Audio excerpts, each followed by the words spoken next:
this is, well, we'll start here and go from here. All right. Well, this we think is a very big day for the city of Detroit.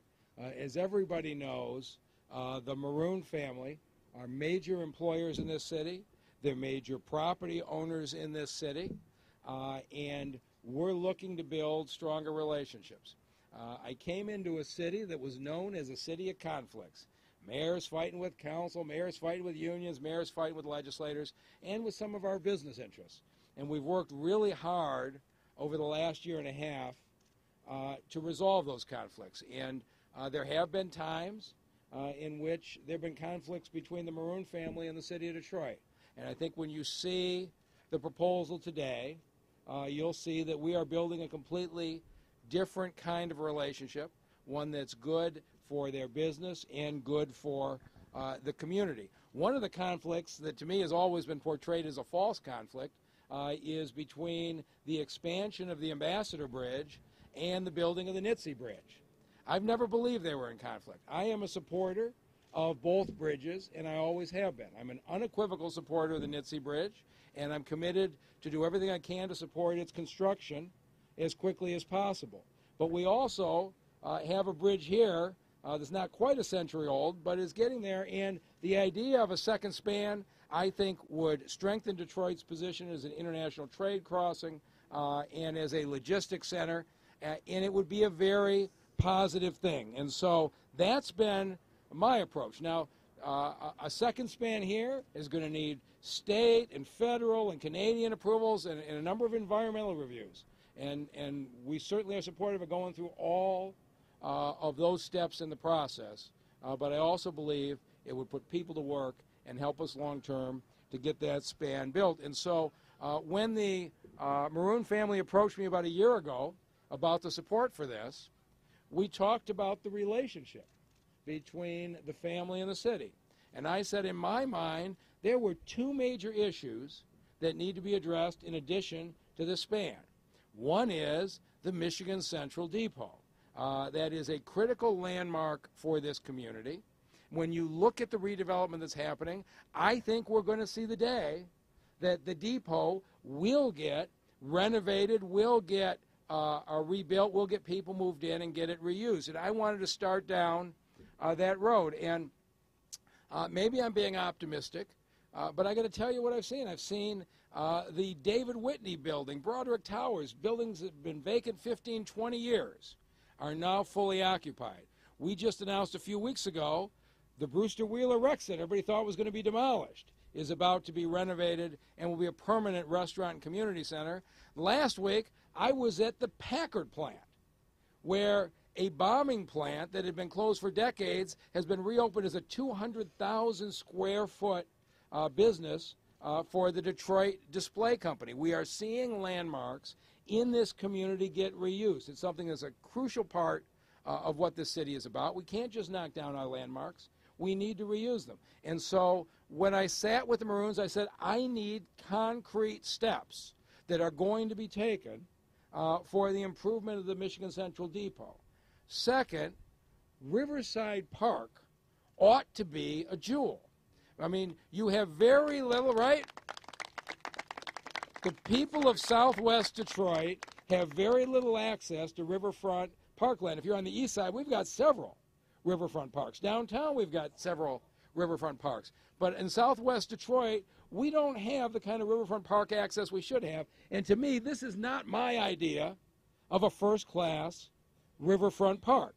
And so what I said to them is, we've got to do something to dramatically upgrade Riverside Park. We've been talking for the last year, and today we are announcing we have an agreement that we intend to send to City Council in the next week, and that agreement has basically 6 points. Number one, the windows at the Michigan Central Depot, all 1,050 of them above the first floor, will all be in place by December 31st of this year. That train station will be completely sealed in on the exterior side. The international images that have been shown on Detroit of a train station with the wind blowing through will be a thing of the past. I won't tell you that'll get us all the way home, but I do believe this, that if you start by securing the exterior, you start by letting people see it be attractive with what's happening in Corktown now, with what's happening in Southwest Detroit now, it'll get us another significant step closer to the day when we see the full redevelopment. The Malone family in this agreement has committed to do that. Second, the bridge company needs the 3 acres right along that bridge there to create the second span. And so in this area, this is the area along there that they need for the second span. I said, I'm not willing to sell land that's going to diminish Riverside Park. And so what we've agreed to is a land swap. The Malones own nearly 5 acres of waterfront property right here. And so what we're going to do is swap the 3 acres along the bridge, which in my mind is the least desirable part of the park, for nearly 5 acres over there. And when the tenants, right, 5 acres of waterfront property, and when the tenancy on that building runs out in July of 18, they will demolish that warehouse, and we will go 5 acres over. Then we've got another piece. The city of Detroit owns now a 3.4 acre parcel of land right over there that's never been a part of the park. The third piece is the city will permanently commit that 3.4 acres to be a part of Riverside Park. So at the end of the day, right, we go from a 20-acre park to a 25-acre park. And here's the next piece. The area that we're going to sell along the bridge, or that we're going to trade, we keep the riverfront footage in a right-of-way so that the public will get a 100-foot right-of-way all the way along the waterfront. We keep access to the waterfront property even in the area that we're transferring. That's good. We've gone from a 20-acre park to a 25-acre park, but if I look at this park, we don't have the resources to improve it. We need a new soccer field. We need a new baseball field. We need better picnic areas. We need to upgrade this. And so the next piece is that the Malones will pay immediately $3 million for the improvement of Riverside Park. We will be able to start this fall with the construction of a new baseball field, a new soccer field, a beautiful picnic fishing area across here. We're going to start that work this fall. We are going to start to build this park into the kind of park the whole city will be proud of. Now, there is a lot of conversation in this community about trust. Can you trust people? This agreement is a huge commitment to trust, and it's a commitment of trust on the part of Malones to city government, because the deal that we've made is this. They put the windows in the train station right now by the end of the year. They deed us this 5 acres of land right now. They give us the $3 million check so we can start improving the park right now.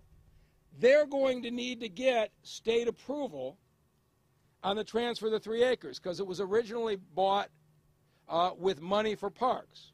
And so anytime you want to swap parkland, you've got to show the state DNR that what we're getting is better than what we're giving away. I believe the 5 acres of waterfront property and $3 million to redevelop is a fair swap. But here's the thing. The Malones are transferring the money and the property to us, and they're taking the chance that they're going to get state DNR approval. And I've committed that we are going to be fully supportive of them in that process, and that I will be fully supportive of them in their efforts to get the second span. So this is an unusual deal for Detroit. We get everything that we ask for up front, and the developer is trusting us to back them at the end. That's all right. That's all right. And then the final piece to the deal is this.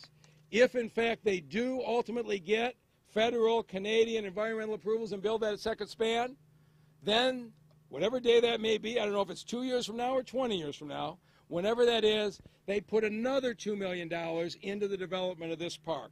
So the only thing in this deal that's contingent on the second span is the last $2 million. And so, as you can imagine, this has been the subject of a lot of long, hard work between the lawyers. There's still some I's being dotted and some T's being crossed, and we'll have the agreement up to council. But I think this is the beginning of a different kind of relationship. And we're going to start rebuilding the city through partnerships. And with that, I'll introduce our partner on this deal, Matt Malone. Matt?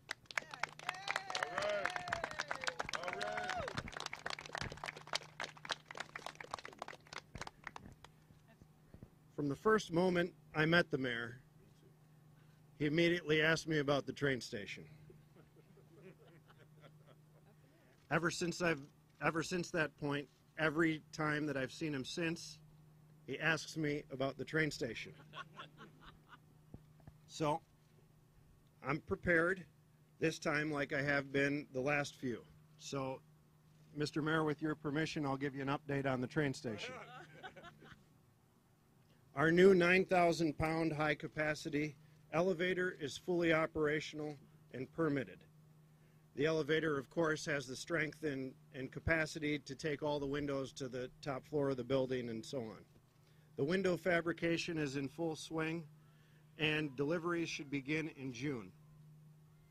Masonry and carpentry contracts for the depot and the window preparation are let, and masonry and carpentry begins on Monday. All right. Okay, so that's the depot. Great waterfront parks are complemented by inspiring bridges, whether that's Golden Gate Park or soon to be Riverside Park. My family and our business is proud to be investors, not only in the bridge or the new bridge, but this magnificent park. It will give dividends for the city and our business and our family for years to come. The mayor helped me see that it's not just a bridge business, it's also a complementary business to the neighborhood around us. Yeah. And our next door neighbor is Riverside Park. So my family's proud, I'm proud, and we look forward to doing our part of the agreement first and working with the city and their help for the part of the agreement that benefits us second. All right. Thank you very much.